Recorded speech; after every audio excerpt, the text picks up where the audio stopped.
एक बार एक व्यक्ति गौतम बुद्ध के पास गया और बोला, बुद्ध, मैं अक्सर लोगों को ये कहते हुए सुनता हूँ कि हम जो सोचते हैं वही बन जाते हैं। इसलिए मैं आपसे जानना चाहता हूँ कि हमारा जीवन हमारे विचारों से कैसे जुड़ा है और हमारे विचार हमारे जीवन को किस हद तक प्रभावित करते हैं। बुद्ध ने कहा कि ये सत्य है कि मनुष्य जो सोचता है वही बन जाता है। कोई भी विचार जिसे हम लंबे समय तक अपने मन में रखते हैं और उसके बारे में बार बार सोचते रहते हैं, हम वैसे ही बन जाते हैं। लोग उन्हीं के साथ अपना निर्माण करते हैं, विचार करते हैं, जिसके बारे में वह लगातार बनता रहता है। व्यक्ति का चरित्र उसके विचारों से ही बनता है। यदि विचार अच्छे हैं तो चरित्र भी शुद्ध होगा, और यदि विचार ही प्रदूषित हैं तो चरित्र भी बुरा होगा। अगर आप ध्यान से देखेंगे तो पाएंगे कि आपके जीवन का हर पहलू आपके किसी न किसी पहलू से जुड़ा है। आप आज जो भी हैं अपने विचारों की वजह से हैं।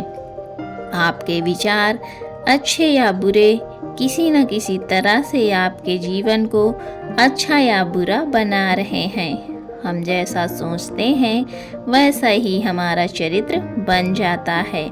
जिस प्रकार स्वस्थ बीज के बिना कोई वृक्ष विकसित नहीं हो सकता, उसी प्रकार अच्छे विचारों और अच्छे चरित्र के बिना कोई भी मनुष्य सफल नहीं हो सकता।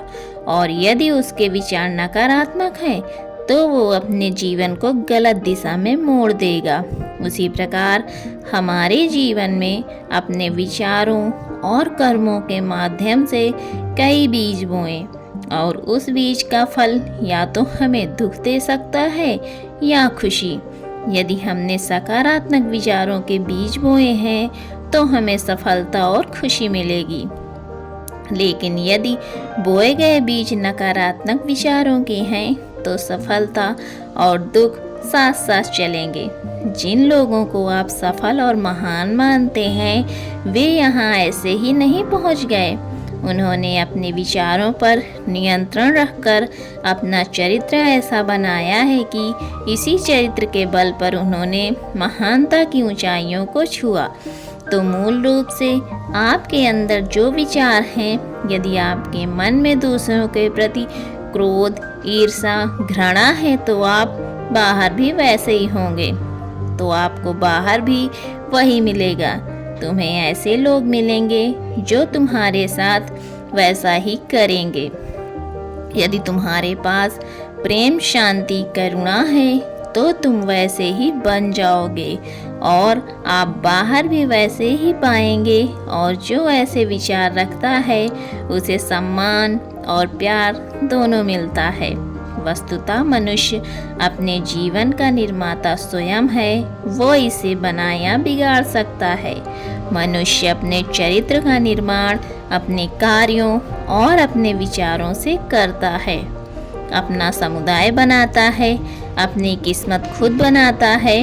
व्यक्ति ने कहा, लेकिन बुद्ध, मैं अपने विचारों से खुद को कैसे सुधार सकता हूँ? बुद्ध ने कहा कि अगर तुम खुद को सुधारना चाहते हो तो सबसे पहले अपने विचारों पर ध्यान देना शुरू करो। तुम्हें ये देखना होगा कि तुम दिन भर क्या सोच रहे हो। क्या तुम दिन भर मन में बुराई और लोगों के प्रति नफरत पाल रहे हो? आपको बस इस बात पर ध्यान देना है कि आप अच्छाई की ओर जा रहे हैं या बुराई की ओर।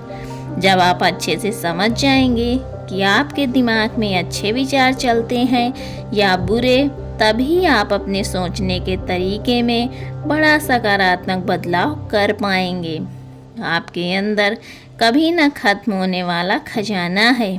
आप नहीं जानते कि आप क्या कर सकते हैं, आप किस तरह की अद्भुत शक्तियाँ प्राप्त कर सकते हैं। अपने महान योद्धाओं और महान लोगों के बारे में तो सुना ही होगा।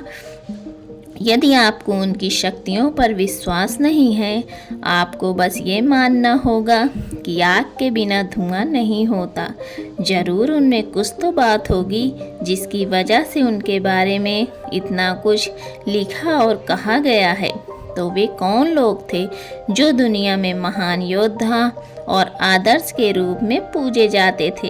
अक्सर हम थोड़ा और गहराई से सोचें तो ये वे लोग थे जिन्होंने अपने भीतर के अटूट खजाने को पहचाना। वे लोग अभ्यास करते रहे और सभी की भलाई करने वाले लोगों की मदद करके खुद को बेहतर बनाते रहे और वे दुनिया में महान और अमर हो गए। और अगर आप भी ऐसा ही करना चाहते हैं तो सबसे पहले आपको अपने विचारों पर ध्यान देना होगा। बुद्ध ने आगे कहा, एक मानव मन बगीचे से तुलना की जा सकती है।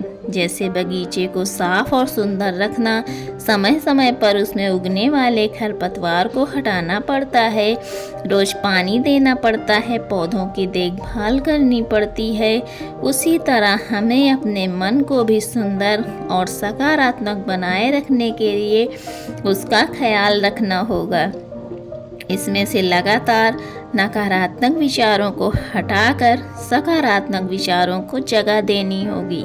इसके लिए हमें डर, चिंता, नफरत और ईर्ष्या जैसी भावनाओं से खुद को दूर रखना होगा और इसके लिए आपको अपने अंदर चल रहे विचारों पर लगातार ध्यान देना होगा।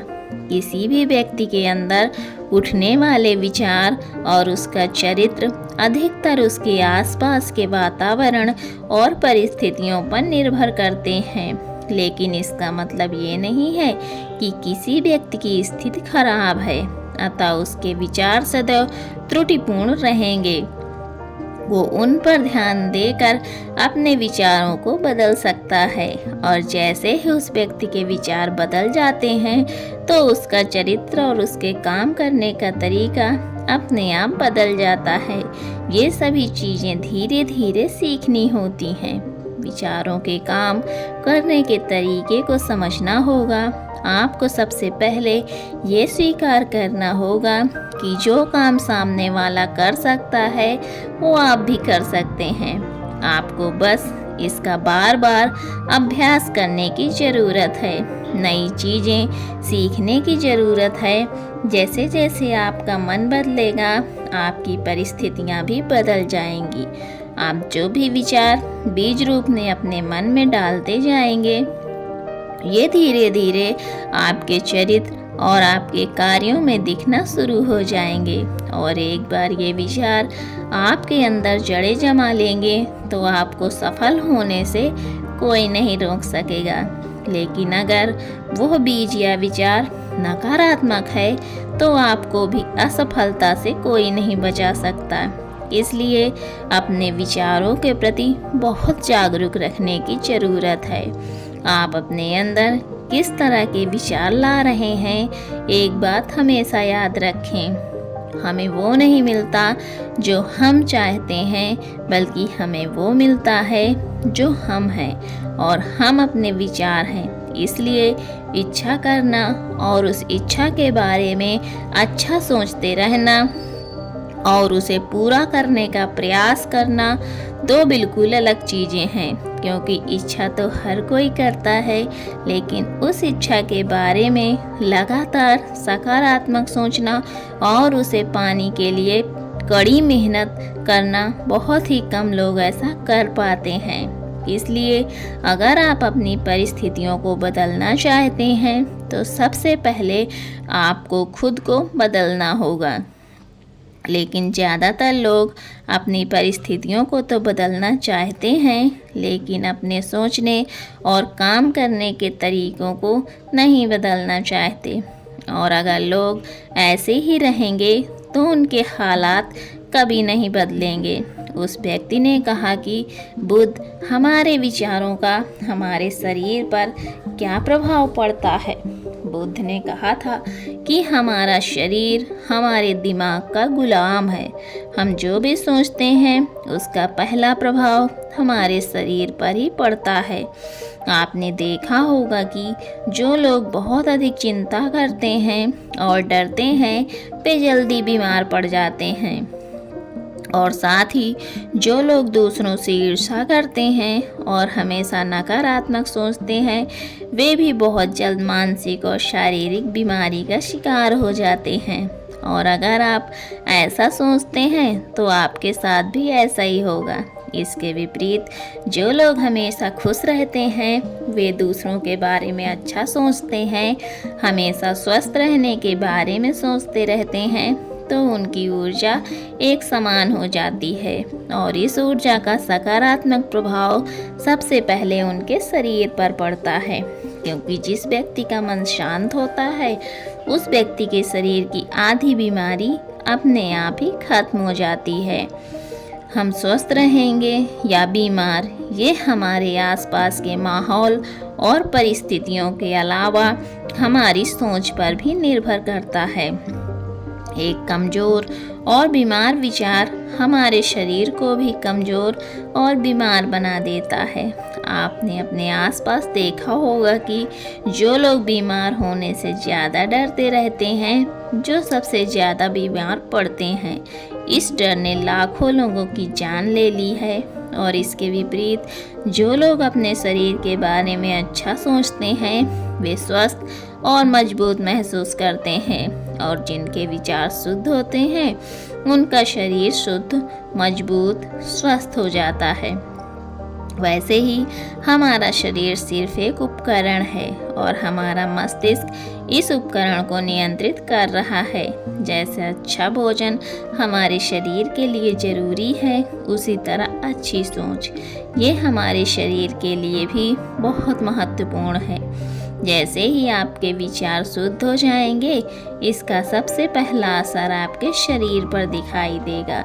एक शुद्ध और सकारात्मक दिमाग आपको कभी भी खराब खाना खाने नहीं देगा। इसलिए सबसे पहले अपने दिमाग को सुरक्षित रखें, फिर यही दिमाग आपके शरीर को हर बीमारी से बचाएगा। यदि कोई बीमार और कमज़ोर व्यक्ति अपने शरीर को पूरी तरह से स्वस्थ बनाना चाहता है तो उसे सबसे पहले अपने शरीर को ठीक करना चाहिए। विचार और उसका मन उसे प्रकृति के संपर्क में रहना चाहिए, उसे सूरज की रोशनी में रहना चाहिए और एक सेकंड के लिए भी अपने शरीर के बारे में नकारात्मक नहीं सोचना चाहिए। वो जैसा स्वास्थ्य चाहता है वैसा ही उसे महसूस करना चाहिए और पूरा विश्वास है कि वो वैसा बन सकता है। उस व्यक्ति ने कहा, बुद्ध, अब आप मुझे बताएं कि हमारा विचार हमारे लक्ष्य को कैसे प्रभावित करते हैं। बुद्ध ने बताया कि जब तक आपका लक्ष्य आपके विचारों के अनुरूप नहीं होगा तब तक आपको सफलता नहीं मिल सकती है। कहने का मतलब ये है कि आप हर दिन एक नई चीज़ सोच सकते हैं। जो मैं आज चाहता हूँ यह बनना, कल मैं वो बनना चाहता हूँ या बाद में कुछ और। लेकिन जब तक आप अपने लिए कोई लक्ष्य निर्धारित नहीं करते तब तक आप कोई भी बड़ा काम नहीं कर सकते, क्योंकि नियम ये है कि जो काम हम बार बार करते हैं उसी काम में हम आश्चर्यजनक सफलता हासिल कर सकते हैं। अगर आप हर दिन अपना लक्ष्य बदलते रहते हैं तो आप कहीं नहीं जा रहे हैं। इसलिए आपके जीवन में एक निश्चित लक्ष्य होना चाहिए और आपको अपनी पूरी मेहनत और लगन से उस लक्ष्य को पूरा करने का प्रयास भी करना चाहिए। और इसके लिए आपको अपने सभी विचारों को अपने लक्ष्य पर केंद्रित करना होगा, अन्यथा आपके विचार बिखरे रहेंगे और हो सकता है कि एक बार आप असफल हो जाएं या आपको शुरुआत में कोई सफलता ना मिले तो दूसरों को देखकर अपने मन में यह ख्याल आने लगा कि यह काम तो आसान है, जब वो इस काम में सफल हो सकता है तो मैं भी सफल होकर अच्छा पैसा और नाम कमा सकता हूँ। और ये भी संभव है कि इस काम में असफल होकर भी तुम दूसरी तरफ भागो और ऐसा करते समय आप कई काम करते हैं लेकिन हो सकता है कि आप किसी एक चीज़ में सफल ना हो पाए, इसलिए आपको पहले एक चीज़ तय करनी होगी, तभी आपके विचार एक काम पर फोकस कर पाएंगे। अब आपका वो लक्ष्य कुछ भी हो सकता है, चाहे मन की शांति पाना हो या अमीर बनना हो, लेकिन याद रखें, लक्ष्य वही जो आपके विचारों को एक दिशा में केंद्रित रख सके। यदि आप बार बार अपने लक्ष्य हासिल करने में असफल हो रहे हैं, तो इसका मतलब ये नहीं कि आप इसे हासिल नहीं कर सकते, बल्कि इसका मतलब ये है कि आपके पास अपने लक्ष्य को हासिल करने का तरीका गलत है। इसलिए आपको अपने लक्ष्य नहीं बदलना है, बल्कि अपनी सोच और अपने काम करने का तरीका बदलना है। अगर आप ऐसा करेंगे तो आप धीरे धीरे सीख जाएंगे और अपने लक्ष्य तक पहुंच जाएंगे। अपनी असफलताओं से कभी मत डरो। अगर आप कुछ बड़ा हासिल करना चाहते हो तो आपको अंदर से बहुत मजबूत होना होगा, क्योंकि चाहे आप कुछ भी करें, लोग अक्सर आपको अपनी बातों से कमज़ोर और हताश करने की कोशिश करेंगे। इसलिए अगर आप डरेंगे तो आप अपने किसी भी लक्ष्य में सफलता हासिल नहीं कर पाएंगे, क्योंकि डर आपकी सभी आशाओं को नष्ट कर देता है और आपके सभी विचार केवल आपके डर तक ही सीमित रह जाएंगे। और डर डर कर आप अंततः खुद को शारीरिक और मानसिक रूप से बीमार बना लेते हैं। तब आपको समझ आएगा कि आपने अपने झूठे डर के एहसास में कितनी बड़ी गलती कर दी है, और फिर आपके लिए खुद को उस स्थिति से बाहर निकलना बहुत मुश्किल हो जाएगा। इसलिए सबसे पहले एक लक्ष्य बनाएं, ताकि आपके विचार उस पर केंद्रित हो सकें। उसके बाद अगर आप बार बार असफल होते हैं तो भी घबराएं नहीं, क्योंकि ये लक्ष्य हासिल करने का ही एक हिस्सा है, और पूरा विश्वास रखें कि आप जरूर सफल होंगे और एक दिन तुम भी हो जाओगे। उस व्यक्ति ने कहा, बुद्ध विचारों और मन की शांति के बीच क्या संबंध है? बुद्ध ने बताया कि मन की शांति एक ऐसा खजाना है जिसे दुनिया के 1% लोग भी हासिल नहीं कर सकते, और जिसने ये खजाना हासिल कर लिया है वह दुनिया के सबसे भाग्यशाली व्यक्ति हैं। वो भीड़ में अलग दिखते हैं, ये कहना उतना आसान नहीं है जितना लगता है। मन की शांति केवल लंबे समय तक आत्म नियंत्रण के माध्यम से ही प्राप्त की जा सकती है। जब कोई व्यक्ति खुद को समझता है और दुनिया से प्यार करता है और इन दुनिया और प्यार के बीच के अंतर को समझता है, उसके अंदर नफरत, डर, ईर्ष्या जैसी भावनाएं खत्म हो जाती हैं, तब एक व्यक्ति को मन की सच्ची शांति मिल सकती है। और यही हर इंसान का अंतिम लक्ष्य भी है। एक शांत व्यक्ति सबसे खराब परिस्थितियों में भी खुद को नियंत्रित कर सकता है। एक शांत व्यक्ति के पास जितनी मानसिक शक्ति होती है, उतनी किसी और के पास नहीं होती। शांत व्यक्ति का अर्थ है वो व्यक्ति जिसका मन पूर्णतः शांत हो, क्योंकि जैसे ही आपका मन शांत हो जाता है, आपके सभी विचार शांत हो जाएंगे, और तब आपको महसूस होगा कि सचमुच आपका दिमाग कितना शक्तिशाली है। जैसे ही आपको मानसिक शांति मिलेगी, आप महसूस करेंगे कि आपकी मानसिक शक्ति इतनी बढ़ गई है कि आपके लिए सब कुछ आसान हो गया है। आप जहाँ भी हों, आपकी परिस्थितियाँ जो भी हों, आप खुद को स्वीकार करना शुरू कर देंगे। आप हमेशा खुश रहेंगे, और अगर आप ये मुकाम हासिल करना चाहते हैं तो इसकी शुरुआत आपको अपने विचारों से करनी होगी। अपने विचारों पर नियंत्रण, और अपने विचारों पर यह नियंत्रण आप केवल और केवल ध्यान के माध्यम से ही कर सकते हैं। इतना कहकर बुद्ध चुप हो गए और ध्यान करने लगे, और वो व्यक्ति भी उनको प्रणाम करके चला गया। तो दोस्तों, उम्मीद करती हूँ कि आज की कहानी से आपको एक अच्छी सीख ज़रूर मिली होगी। तो कहानी कैसी लगी मुझे कमेंट बॉक्स में ज़रूर बताइएगा। मिलती हूँ आपसे अगली कहानी में, तब तक अपना ख्याल रखें। और अगर अभी तक आपने मेरे चैनल को सब्सक्राइब नहीं किया है तो प्लीज़ मेरे चैनल को सब्सक्राइब करिए और मुझे ज़्यादा से ज़्यादा सपोर्ट करिए। वीडियो में अंत तक बने रहने के लिए आपका बहुत बहुत धन्यवाद।